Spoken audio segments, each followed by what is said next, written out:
پیاس کی شدت میں روزہ توڑ دیا تو کیا کفارہ ہے؟ 15 سال کا بچہ ہے، اس کا روزہ تھا، دیکھیں 15 سال کا بچہ نہیں ہوتا، یہ ذہن میں رکھیں، خیر 15 سال کا لڑکا ہے،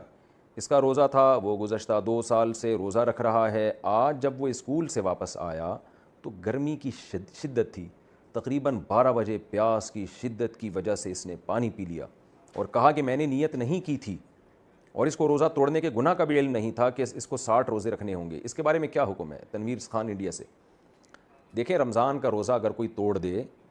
تو 60 لگاتار اس کو روزے رکھنے پڑتے ہیں، چاہے پیاس کی شدت کی وجہ سے یا بھوک کی شدت کی وجہ سے۔ ہاں بیمار ہونے کا خطرہ ہو پھر توڑ دیا تو کفارہ نہیں ہے، لیکن شدت تو روزے کا ایک لازمی جزو ہے، کسی کو روزہ کم لگتا ہے، کسی کو زیادہ لگتا ہے۔ تو اگر کسی نے رمضان کا روزہ رکھا اور توڑ دیا تو 60 روزے رکھنے پڑیں گے اور کنٹینیو، اور پھر ایک قضا بھی الگ سے رکھنی پڑے گی۔ تو آپ کے جو بھی ہے، یہ لڑکا ہے، آپ کا بیٹا ہے یا جو بھی ہے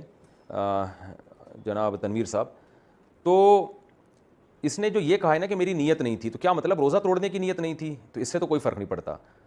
روزہ توڑنے کی نیت نہ بھی ہو، جب توڑیں گے تو ٹوٹے گا نا خود بخود ہی۔ اور اگر ان کا مقصد یہ کہ میں نے روزے کی نیت ہی نہیں کی تھی 12 بجے تک، تو دیکھیں رمضان میں نا جب آپ صبح سحری میں اٹھے، سحری کی، تو یہ نیت ہی کے قائم مقام ہوتا ہے، یہ اس کی علامت ہوتی ہے کہ آپ کی نیت ہے۔ تو اگر رمضان میں کوئی پراپر یہ نیت کرتا ہے نا کہ میری نیت نہیں ہے، تو پھر تو یہ سمجھا جائے گا کہ روزہ نہیں ہے، ورنہ تو روزے کی نیت تو ہوتی ہے مسلمانوں کی، صبح اٹھنا اس کی علامت ہے کہ روزہ تھا اس کا۔ تو اگر واقعی اس نے نیت نہیں کی تھی، یعنی اس کا ارادہ تھا کہ آج میرا روزہ نہیں ہے اور کنفیوز تھا کہ میں آج روزہ رکھوں یا نہیں رکھوں، 12 بجے اس کو خیال ہوا کہ نہیں رکھتا آج میں، تو پھر تو یہ روزہ نہیں ہوگا، اور چونکہ روزہ اس کا ہوا ہی نہیں ہے تو روزہ توڑنا بھی نہیں کہلائے گا، کیونکہ جب روزے کی نیت ہی نہیں تھی تو روزہ کہاں سے ٹوٹے گا۔ لیکن اگر صبح انہوں نے سحری کی اس نیت کے ساتھ کہ جیسے آج سب کا روزہ ہے، میرا بھی روزہ ہے، اور پھر 12 بجے یہ کہہ رہے ہیں میری نیت نہیں تھی، تو پھر اس کا اعتبار نہیں ہوگا۔ تو خلاصہ یہ نکلا کہ اگر ان کی واقعی اس دن روزہ رکھنے کی نیت نہیں تھی اور انہوں نے اس نیت کو ڈیلے کیا، انہوں نے کہا بعد میں سوچوں گا کہ آج رکھنا ہے یا نہیں رکھنا، تو پھر تو روزہ جو انہوں نے توڑا ہے تو یہ توڑنا کہلائے گا ہی نہیں، کیونکہ روزہ بھی انہوں نے نیت ہی نہیں کی تھی، تو شروع ہی نہیں ہوا تو ٹوٹا کہاں سے، تو پھر تو کفارہ نہیں ہے۔ ہاں رمضان کا روزہ چھوڑنے کا کبیرہ گناہ بہرحال ہوگا کہ روزہ رکھا کیوں نہیں انہوں نے، لیکن اگر یہ پراپر نیت صبح ہوتی ہے جیسے عام طور پر، اسی طرح یہ نارملی نیت ان کی بھی تھی اور روزہ رکھ لیا تھا،